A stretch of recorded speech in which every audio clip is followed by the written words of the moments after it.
menées dans le secteur de la culture? C'est la grande question qui sera au cœur de cet entretien, qui reçoit ce soir pour vous Madame la ministre de la Culture, Arts et Patrimoine, Maître Catherine Katwangu Fura. J'ai bien prononcé le nom, Madame la ministre. Katwangu Fura. Voilà. Bonsoir, Madame la ministre. Bonsoir. Et merci d'avoir répondu à l'invitation de Digital Congo Télévision. Merci. Voilà, nous sommes honorés de vous avoir sur ce plateau. Comme je l'ai dit, vous êtes ministre de la Culture, Arts et Patrimoine. Alors, dites-nous, comment vous avez accueilli la nouvelle de votre nomination? Est-ce que c'était une surprise pour vous? Vous vous attendiez à ça? Une question très intéressante. J'ai été surprise d'abord parce que j'avais déposé ma candidature dans mon parti. Et en politique, on s'attend à toutes choses. J'étais vraiment surprise que ma candidature ait attiré d'abord mon parti et que je puisse être retenue comme ministre dans ces gouvernements dits des Warriors. Et donc ça a été une surprise, mais une grande joie. J'étais vraiment très contente de voir que je pouvais aussi aller contribuer directement et activement. Et je suis très heureuse d'être là. Ah, vous êtes très heureuse parce que ces ministères, très souvent, il est relégué au second plan. Très souvent, on dit ah, là-bas, il n'y a rien, là-bas, il n'y a rien. Mais vous êtes quand même heureuse d'occuper ce poste-là. Je suis très heureuse d'occuper ce poste parce qu'un ministère, ça reste un ministère. Quand j'essaie de voir les attributions qu'on donne au ministère, tous les ministères ont pratiquement les mêmes attributions. C'est question des responsabilités. Et quand il y a des responsabilités, il y a des avantages, il y a des droits. Et en tant que ministre, j'en jouis, comme tous les autres ministres. Mais aussi, quelque part, par rapport au contenu même et à la circonscription de mon ministère, je le trouve tellement au centre, transversal, que je pense qu'il est grand. Je le considère comme grand et c'est pourquoi je suis très heureuse d'avoir l'opportunité, moi, d'occuper un poste dans mon pays, dans la gouvernance, un poste sur la culture. Et c'est tellement grand, c'est tellement au centre, transversal, que je suis très contente. Et je pense que mon passage ici fera en sorte que les gens voient la valeur qu'il y a dans ces ministères. Voilà. Alors vous êtes arrivé il y a pratiquement 3 semaines, bientôt 1 mois. Est-ce qu'il vous est arrivé déjà de faire un état des lieux de ce que vous avez trouvé? Oui, de fait, nous avons été nommés depuis le début du mois d'avril. Et quelques semaines après, nous avons été investis. Et directement, nous avons pris des fonctions après la remise et reprise. Et on a commencé directement avec le travail. Et la première chose à faire, c'était essayer de comprendre comment ça tourne, quels sont les problèmes qu'il y a au niveau du ministère, quels sont les grands défis à relever et comment les aborder. Et il a fallu commencer par l'état des lieux. C'est vraiment l'activité principale que nous sommes en train de réaliser, selon qu'il y a des directions au secrétariat général, selon qu'il y a les entreprises et les établissements spécialisés par rapport au secteur que nous sommes en train de gérer. Il a été question vraiment de comprendre comment ça tourne d'abord au niveau du ministère, les services, les directions, le service spécialisé. Et l'état des lieux que nous sommes en train d'avoir tout le temps nous permet déjà de comprendre les difficultés, les défis qu'il y a et de réfléchir déjà une planification. Nous sommes en train de faire la planification et nous avons eu l'occasion de recevoir aussi beaucoup d'opérateurs culturels. Nous avons commencé à prendre langue avec des opérateurs culturels, pas tous, mais au moins on y va progressivement. Et on a rencontré des professeurs d'université, on a rencontré des historiens, on a rencontré vraiment des opérateurs qui sont dans les domaines et qui contribuent beaucoup comme des experts et qui nous ont offert leur accompagnement et leur soutien. Nous pensons avoir un peu jusque-là, évidemment ce n'est pas encore très global, mais au moins l'image sur la situation, l'état des lieux du ministère. Et c'est du travail qu'il faut faire et c'est de la planification parce que quand nous voyons un peu l'état des lieux, nous voyons les difficultés, nous considérons qu'il faut les prioriser. Le ministère, c'est pratiquement politique et les questions politiques, on les attaque par priorité et selon le programme de l'action du gouvernement. Alors nous sommes en train de voir comment nous devons prioriser selon le pilier dans le programme d'action du gouvernement et comment nous allons y aller. Pas seul, parce qu'on ne peut pas prétendre de faire seul, encore qu'il y a des ajustements, mais aussi des ordonnances, des directives et des instructions par rapport à comment nous pouvons aborder des questions, quelles sont les collaborations avec d'autres ministères, mais aussi avec d'autres services et avec la coopération avec les ambassades. Et donc, ce sont des instructions qui vont nous trouver en train de travailler déjà. Et donc, nous sommes à l'étape de discuter maintenant et de faire certaines petites descentes pour voir les questions en face, pour voir les problématiques sur terrain. Nous avons commencé certaines petites descentes et nous n'allons pas les faire seulement à Kinshasa, c'est la question nationale et c'est la RDC. Nous devons planifier et organiser des descentes à l'intérieur du pays aussi pour nous enquérir vraiment de toute la situation et voir dans quelle mesure il faut maintenant planifier des activités, malgré que nous les avons commencées, mais des activités maintenant d'envergure, les activités selon la période de notre participation au gouvernement. Et nous pensons qu'on y va par étapes et on n'a pas besoin de courir, hein, parce qu'il faut vraiment comprendre suffisamment et voir quelle est la priorité des priorités qu'on va attaquer. Et on n'a pas encore rencontré tout le monde, bien sûr. Nous estimons qu'avec les rencontres, les discussions, mais aussi avec les réalités que nous avons trouvées sur papier, il faudra qu'on voit qu'est-ce qu'il faut qu'on fasse. Qu'est-ce qu'il faut faire. Alors, nous sommes heureux déjà de vous entendre dire que vous avez rencontré plusieurs personnes, des professeurs d'université, parce que ici, pour la plupart des gens, quand on parle du ministère de la Culture, directement, on voit les artistes. Et quand on parle des artistes, ce sont les musiciens. Et peut-être ceux qui font du théâtre, ça s'arrête là. Pourtant, c'est quand même vaste. Oui, la culture, c'est vraiment vaste. Parce que quand on parle de la culture, on voit ce qui a trait à notre identité, ce qui caractérise la nation, selon qu'elle est importante. Nous avons des diversités, il y a des langues, beaucoup de langues dans notre pays et des dialectes qui constituent déjà une grande richesse. Et tout ça, c'est de la culture. Chaque tribu, chaque ethnie a sa propre culture, a sa particularité, ce qui fait qu'il y a de quoi comprendre le panoplie de la culture et de le prendre avec toute sa valeur et toute sa diversité. Et donc, quand on parle de la culture, les limiter seulement aux artistes musiciens, c'est vraiment ignorer toute la grandeur et ignorer toute la diversité de la culture. Et donc, la culture est toujours accompagnée de l'art à tellement des étapes qu'il y a effectivement les gens avec la peinture, les dessins, il y a la musique, parce que chez nous, c'est beaucoup plus la musique, le théâtre, le cinéma, il y a la photographie, il y a la sculpture.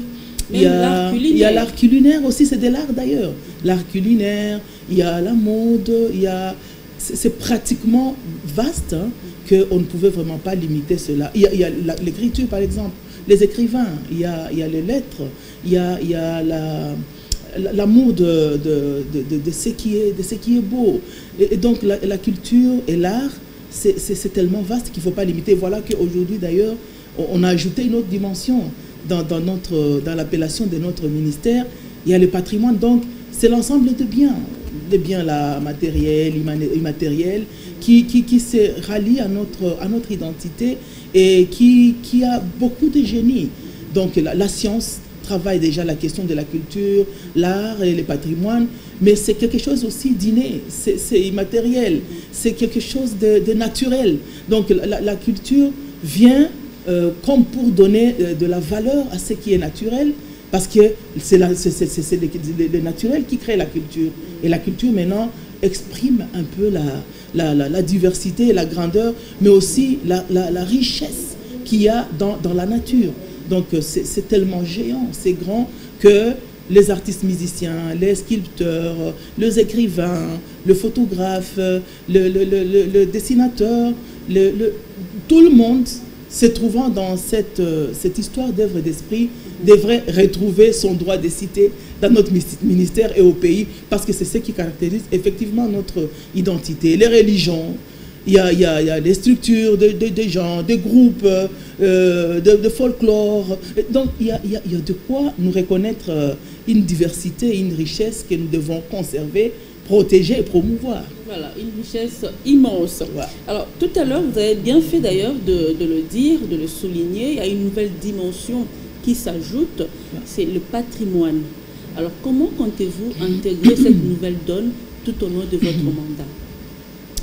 Oui, merci. Le patrimoine, c'est déjà l'identité même de biens. Parce que quand on parle de biens, ce sont souvent les biens qui ont été légués. C'est un héritage que nous recevons de nos ancêtres, le patrimoine. Donc c'est cette histoire des valeurs que nous recevons de nos ancêtres et que nous devons conserver. Alors nous devons connaître ce quoi. Nous devons connaître c'est quoi ces patrimoines culturels, et j'ajoute cet aspect-là, et cette valeur, comment nous devons conserver pour toutes les générations. Et à côté de ça, il y a l'histoire elle-même à côté du patrimoine. Et donc dans notre mandat, nous allons vouloir remettre sur la table la question du patrimoine culturel qui a longtemps été oublié. Le pays lui-même, le Congo, c'est vraiment un vivier, un gisement même culturel et qui a besoin de faire connaître cette richesse au monde. Mais on ne va pas connaître une richesse qui n'est pas connue, une richesse qui n'est pas protégée, une richesse qui n'est pas identifiée et qui n'est pas valorisée. Et c'est pourquoi je me dis, lorsque il y a le ministère de Culture, Art et Patrimoine aujourd'hui, la question du patrimoine vient comme pour compléter l'aspect culturel et l'aspect artistique et donner de la valeur, et ça vient compléter effectivement et rendre grand ces secteurs qui a longtemps été oubliés, un secteur qui a été piétiné. Il y a quelqu'un qui m'aura dit que c'est pratiquement la culture et au cimetière, c'est-à-dire c'est quelque chose qu'on a enterré, il faudra qu'elle soit ressuscitée, et c'est grâce au patrimoine qui va être valorisé. Ce patrimoine, il est matériel et il est immatériel aussi, il doit être valorisé, il doit être reconnu, il doit être vulgarisé, connu, pour que les gens puissent s'approprier et contribuer à le protéger et à le conserver et à le faire savoir à toutes les générations, aux gens de l'intérieur comme aux étrangers.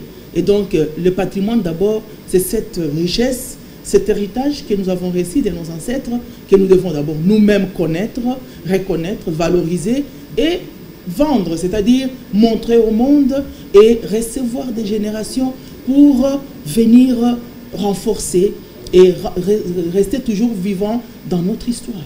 Alors, est-ce que, Madame la Ministre, vous allez aussi vous inscrire dans la logique de la continuité?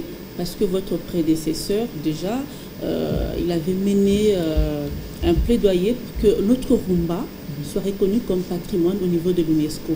Est-ce que vous allez vous inscrire dans cette logique-là pour que finalement cette démarche-là aboutisse? Oui, c'est très important cette question, parce que je parie comme quelqu'un qui pense venir régler le problème ou commencer quelque chose alors qu'on ne va pas créer des roues. Le ministère des Cultures, Arts aujourd'hui et Patrimoine a toujours existé au Congo et a déjà réalisé beaucoup de choses. Les prédécesseurs ont beaucoup fait pour que ça puisse rester quand même un peu au chaud. Et c'est lui que vraiment j'ai remplacé et je le respecte beaucoup. J'ai salué le travail de titan qu'il a fait.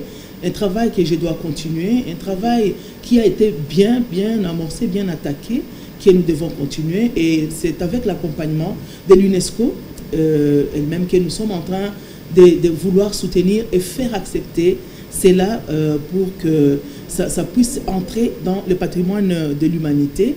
Et l'avantage est que la rumba est portée par nous, la RDC, et le Congo-Brazza.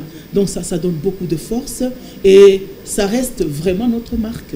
C'est notre marque de Congolais et nous avons intérêt de soutenir parce que c'est vraiment de la culture. C'est de l'art en même temps, mais aussi un patrimoine. Un patrimoine qui doit être reconnu, que tout le monde a la joie d'exhiber, tout le monde a la joie de voir, là où nous nous rappelons de notre histoire, là où nous essayons de nous mettre en contact avec d'autres civilisations. Comme la civilisation de Brésiliens, des Cubains. Et donc ça nous rapproche avec toutes les civilisations, ça donne de la gaieté et de la joie et ça valorise encore quelque part notre histoire et notre culture. Donc nous avons intérêt de poursuivre cette œuvre grandiose qui a commencé déjà et qui est en train d'évoluer, parce que d'ici là, je pense au mois de septembre déjà, il y aura de grandes activités autour de l'inscription de la rumba au niveau du patrimoine de l'humanité. Et l'UNESCO est vraiment très engagée. Nous avons d'ailleurs eu déjà dans les rencontres de discussion avec nos partenaires, c'est les partenaires de l'État congolais.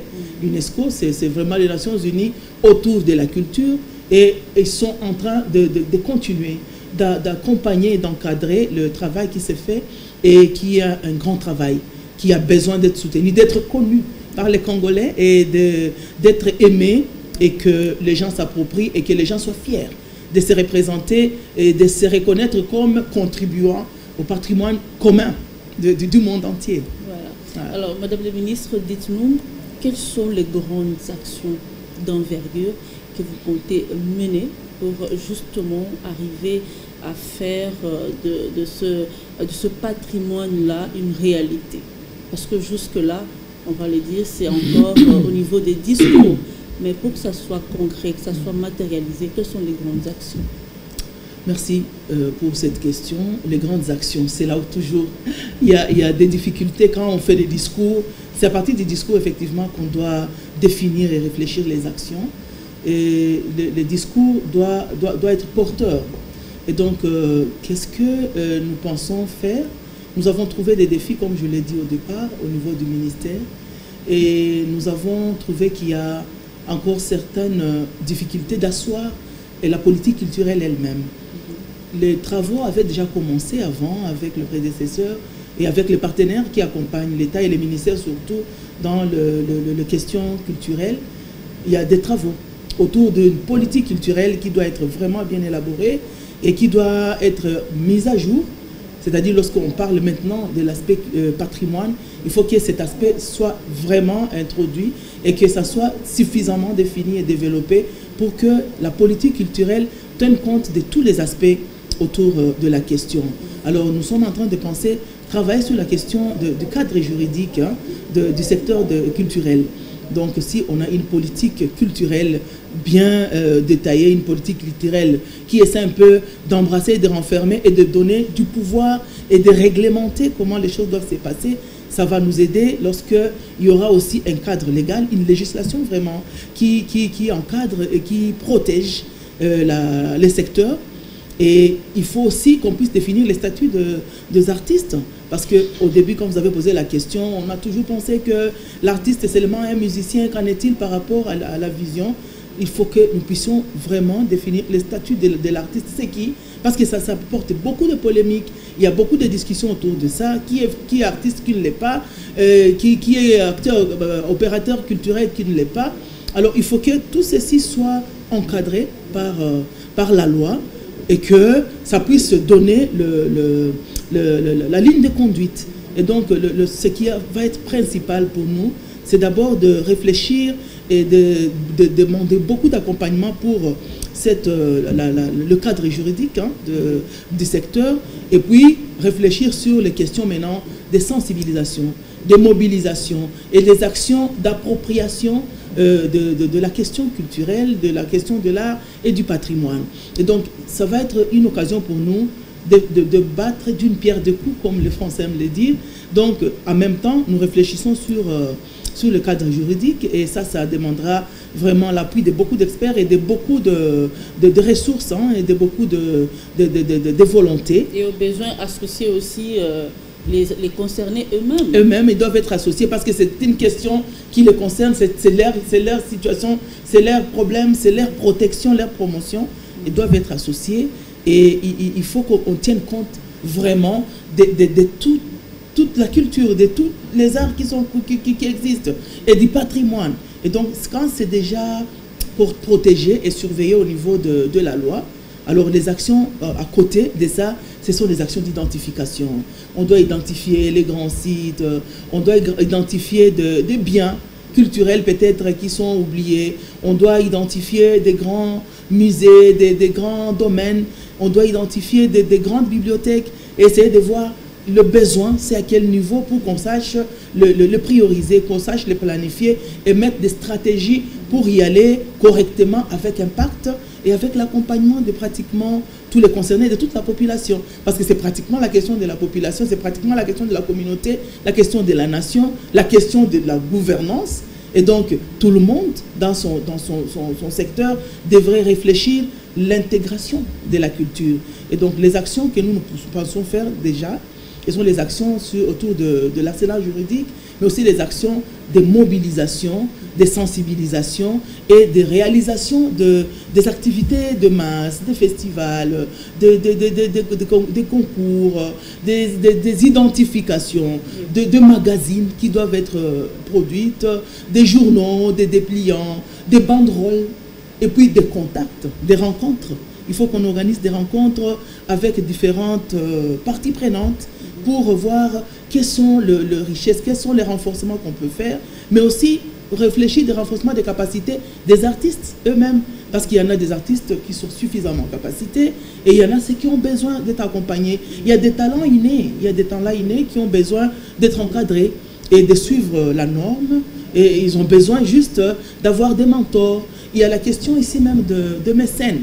Il y a des gens qui appuient et qui accompagnent, mais peut-être qui accompagnent seulement des catégories, les grandes stars, et on sacrifie pratiquement ceux que nous pouvons appeler petits, entre guillemets, de petites stars, alors que toute star est star et il a besoin d'être soutenu, d'être accompagné. Il y a même les services au niveau du ministère qui ont la charge de soutenir, de promouvoir, mais est-ce qu'il y a un mécanisme pour cibler le besoin réel de soutien ou d'accompagnement ou le besoin réel de renforcement des capacités? Donc ça va être l'occasion de réveiller et d'essayer de faire quelque chose. On ne pourra pas tout faire, mais au moins en priorisant, on peut voir qu'est-ce qui est priorité des priorités. Et je pense que c'est dans les renforcements des capacités, c'est dans la visibilité des actions des artistes, mais aussi dans la visibilité du ministère lui-même. Parce que vous avez bien dit qu'on a toujours légué notre ministère en dessous. Il faudra que ces ministères soient visibles, que ces ministères soient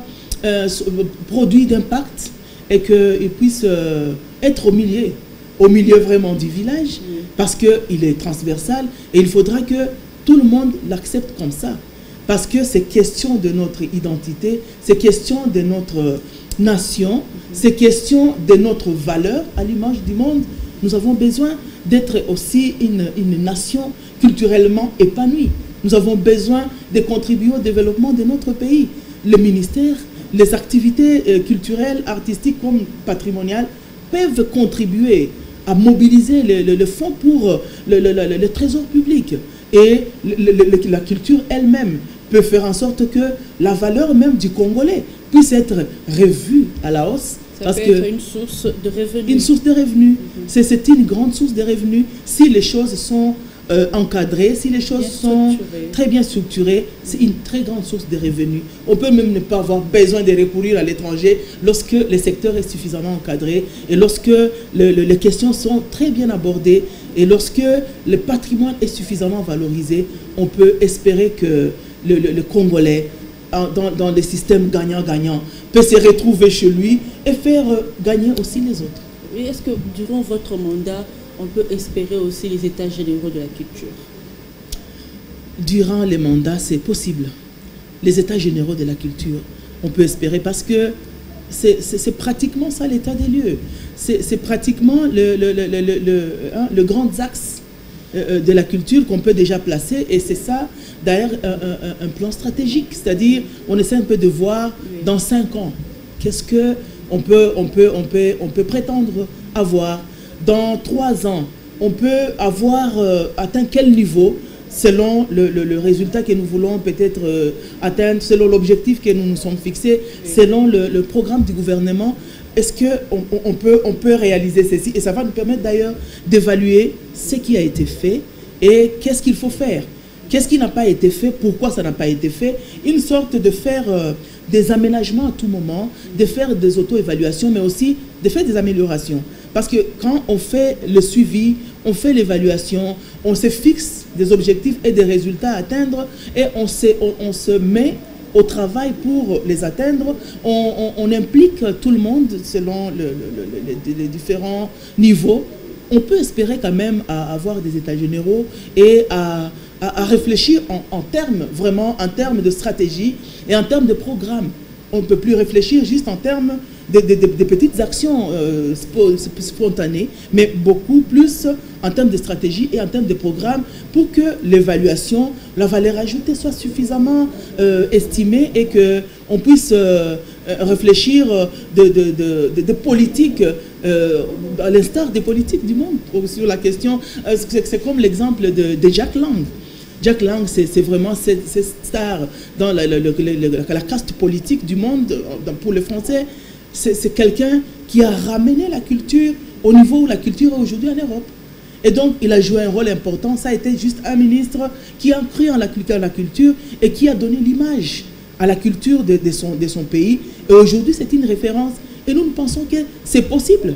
Avec la diversité, les richesses que nous avons dans notre pays, les richesses culturelles, nous pouvons, évidemment, copiant ou soit nous inspirant de ce que les grands, si nous pouvons les appeler comme ça, ont pu faire. C'est possible aussi de le faire. Et donc, dans toute une stratégie, dans tout un programme, on peut se fixer des objectifs, des stratégies, mais aussi associer d'autres opérateurs culturels parce qu'eux, ils ont suffisamment réfléchi la question et ils ont déjà beaucoup de projets.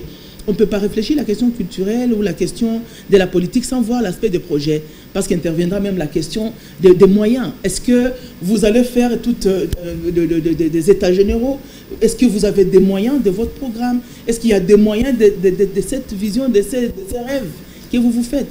Effectivement, ça reste toujours une problématique, mais au moins, on ne peut pas s'arrêter à rêver ou à penser et au nom de la solidarité, à aller vers les bonnes volontés. Et c'est pourquoi j'ai cité même les mécènes congolais qui devraient être organisés, peut-être contactés, avec qui on peut développer des programmes, des projets et savoir canaliser les moyens selon le besoin urgent et les besoins pressants pour l'impact et pour cette valeur que nous voulons refléter au monde. Voilà.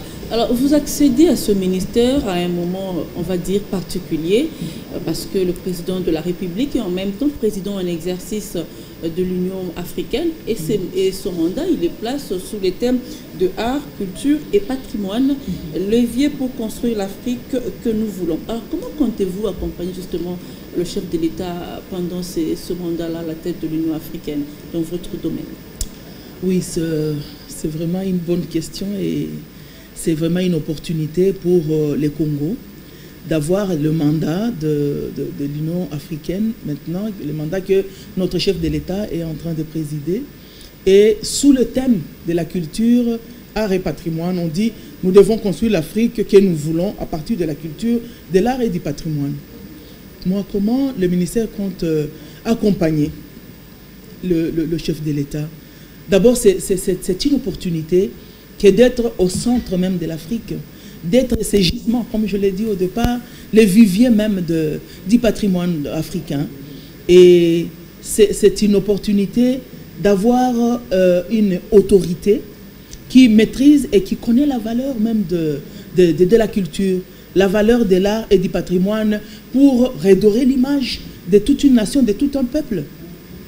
Moi, je pense que nous avons intérêt, nous tous Congolais, tout le ministère, tout le gouvernement a intérêt à soutenir ces mandats de notre chef de l'État au niveau de la présidence de l'Union africaine parce que ça remet la valeur, l'importance et la force que le Congo a toujours montré en Afrique mais aussi au monde. Et comment nous pensons le soutenir? Nous voulons participer. Et notre façon de participer à ces mandats, c'est de venir vraiment avec cette image valorisée, le patrimoine qui va être valorisé, le patrimoine qui va être inventorié.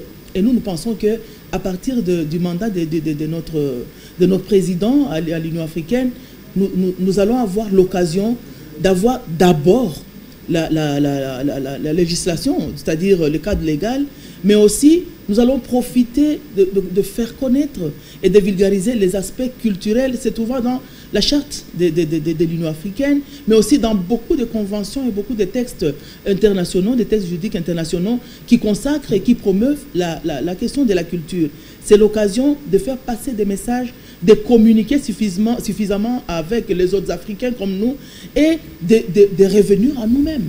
Donc de revenir à nos valeurs, de revendre encore une fois notre histoire.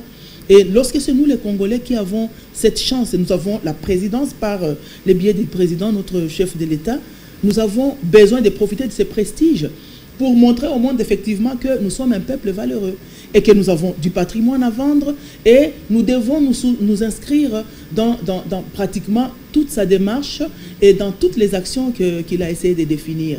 Donc la reconstitution même du patrimoine congolais qui va contribuer à l'émergence du patrimoine africain. Nous sommes au centre, nous sommes un pays au centre de l'Afrique, nous sommes un pays grand, un grand pays. La force qui est toujours ressortie dans notre emblème, dans la léopard, c'est cette force-là que nous devons montrer. Et c'est toujours à l'épaule de notre président. Donc ça montre que ça repose. Nous reposons sur cette force-là. Et à partir de cette force, de cette volonté que lui-même est en train d'exprimer, nous pouvons nous accrocher à cette volonté pour vulgariser et faire connaître l'aspect culturel des chartes africaines, mais aussi le patrimoine lui-même culturel de l'Afrique qui existe et nous inspirer, échanger avec les autres Africains qui, eux, ont commencé à renouveler et à récupérer les œuvres qui ont été peut-être emportées ailleurs et qui sont revenus comme pour redorer l'image, mais aussi valoriser l'histoire pour les générations présentes et les générations à venir. Et donc, nous allons contribuer, nous allons participer. Parce que si je dis soutenir, c'est comme s'il y a quelque chose qui voulait tomber. Mais nous voulons participer. La participation pour nous, c'est aller avec des actions concrètes, des actions de visibilité de notre pays et des actions de la force de notre pays et des actions d'adhésion de notre population à ce mandat qui est un mandat finalement du Congolais. C'est un mandat de l'Africain, mais principalement du Congolais. Et donc ici, l'occasion d'inviter les Congolais à soutenir ces mandats parce que c'est l'occasion pour nous de sortir de notre isolement et de braver, de montrer la force que nous avons. Et cette force, nous ne pouvons que nous accrocher à la détermination et à la volonté du chef de l'État et de ses présidents de l'Union africaine dans ce contexte actuel qui est un contexte de troubles, un contexte de conflits armés en Afrique par-ci par-là, un contexte où il y a le changement climatique, il y a les problèmes liés aux histoires climatiques dans l'environnement, mais aussi la pandémie. Il y a la question de maladie qui est là et le président à la présidence de l'Union africaine, le pays connaît beaucoup de problèmes, de troubles. Il y a l'engagement de notre pays pour la paix. C'est l'occasion pour nous de voir comment la culture peut jouer pour que la paix règne, comment la culture peut jouer pour que l'environnement soit protégé, la paix, comment la culture peut jouer pour que cesse le trouble et comment la culture peut jouer pour que le pandémie ne puisse pas nous agenouiller, mais que le pandémie puisse disparaître par notre prise de conscience. Donc, il y a de quoi espérer dans ces mandats et il y a de quoi réfléchir des actions concrètes pour participer. Ici, j'insiste que nous avons besoin de participer. Lorsque nous soutenons, oui, mais beaucoup plus participer et ça va nous amener à nous approprier le mandat de notre président. Voilà. Vous avez bien fait d'ailleurs de relever la venue de la pandémie de Covid-19. Tous les secteurs de la vie ont été touchés, vraiment de plein fouet. Aucun secteur de la vie n'a été épargné. Ouais. Et d'ailleurs, à ce sujet, le festival Amani, qui était organisé chaque année à Goma pour promouvoir la paix, n'a pas eu lieu cette année à cause de la pandémie. Alors, tout ça, ce sont des difficultés que rencontrent nos artistes. Aujourd'hui, avec cette pandémie, il est difficile pour les artistes de se produire et ça ne fait qu'aggraver ou accentuer déjà leurs difficultés. Alors, comment vous allez aider ces artistes-là qui se plaignent du manque de soutien justement pour affronter cette pandémie et comme vous l'avez dit, pour ne pas s'agenouiller, mais se relever? ça demande effectivement aussi de renforcement des capacités, parce que tout le monde peut-être ne sait pas utiliser les outils informatiques. C'est le moment, c'est l'occasion d'inviter pratiquement toutes les structures des artistes, selon qu'ils sont dans tel ou tel domaine, de se réunir vraiment en structure et de réfléchir des actions pour leur faciliter la continuité de la vie. Mais aussi, vous allez vous dire comment nous allons, ils vont s'organiser, quelle est la part de l'État pour les accompagner. L'État est là pour accompagner les gens quand ils sont organisés. Quand les gens s'organisent déjà en structure, on peut savoir recevoir leurs demandes et savoir les orienter, peut-être soutenir même leurs demandes auprès des opérateurs, les partenaires qui peuvent leur faciliter la stratégie qu'ils voudront bien mettre en place. Donc les artistes devraient s'adapter au système de la technologie, au numérique, mais aussi devraient beaucoup s'ouvrir dans les renforcements des capacités et réfléchir des stratégies de proximité dans le respect de mesures barrières pour lutter contre la pandémie. Et aussi, c'est l'occasion pour les artistes de faire même des œuvres ensemble, mais en utilisant la technologie et beaucoup plus participer dans la lutte, participer à soutenir la paix et participer à relever le niveau de la culture. Parce que c'est au moins un vecteur. C'est vraiment ça, le canal pour faire passer le message. C'est l'art, c'est la culture. Et eux, ce sont les acteurs qui nous ont toujours réunis de tout le temps. Même si nous pouvons être ennemis, nous sommes politiciens, peut-être nous ne réfléchissons pas de la même manière, mais à un moment donné, autour d'une musique, autour d'un théâtre, on se retrouve. Autour d'un livre, on peut tous lire le livre d'un même écrivain, même si nous sommes nous sommes adversaires, mais au moins il y a des choses qui nous mettent ensemble. Et heureusement pour moi, c'est beaucoup plus des questions culturelles qui mettent les gens ensemble. Et donc la culture devait être placée au centre pour que le développement soit effectif.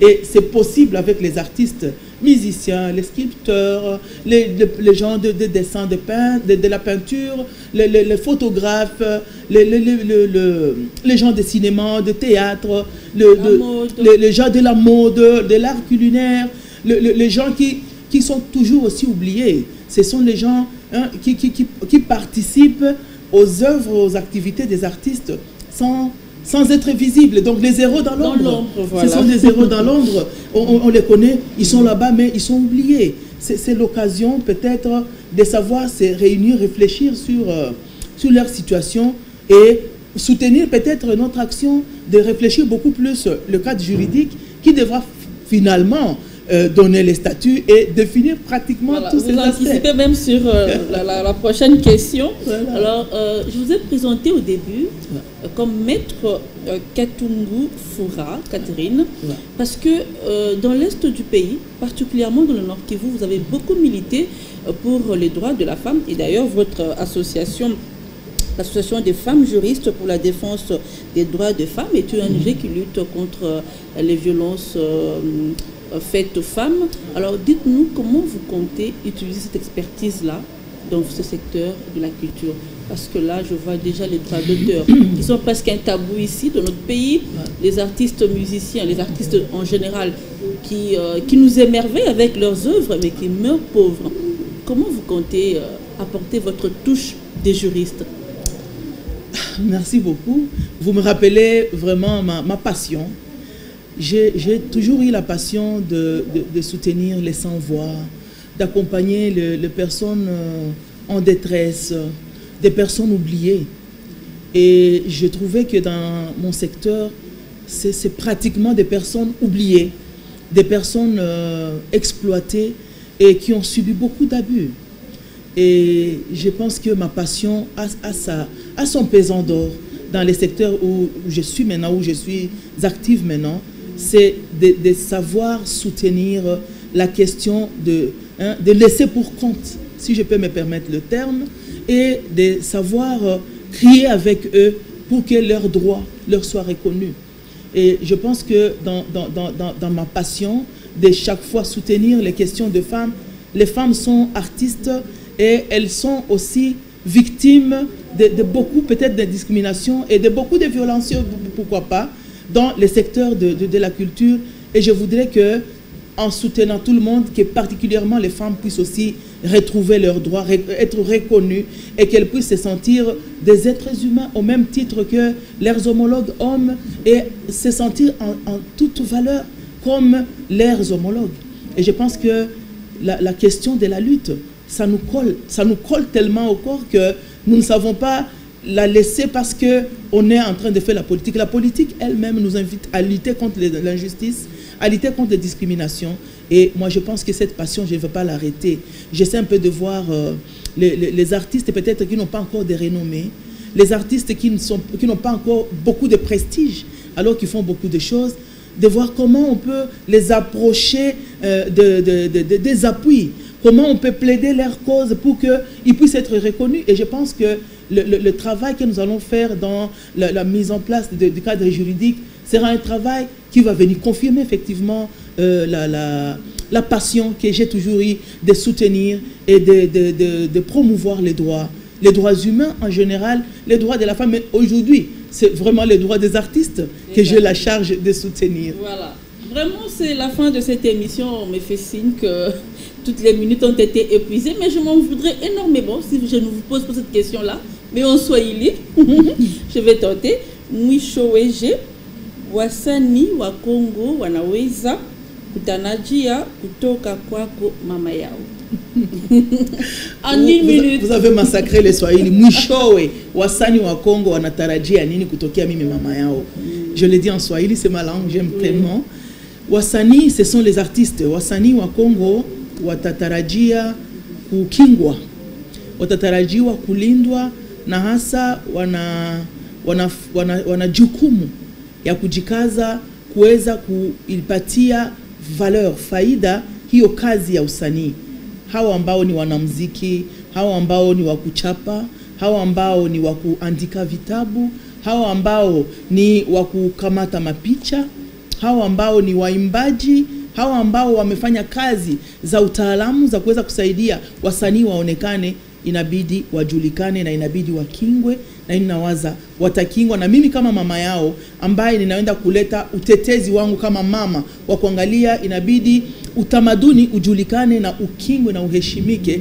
Ninaamini wasanii watajikuta, na wasanii watatumika kwa ajili ya amani, watatumika kwa ajili ya umoja, watatumika kwa ajili ya maendeleo, na itawezekana kwa kuwa wasanii wanaweza. Kwa kuwa wasanii wakiwa katikati, mambo yote yatakuwa sawa. Karibu wasanii, msichoke. Kwa ajili ya utamaduni, wasanii watatutosha chini na kutuinua juu.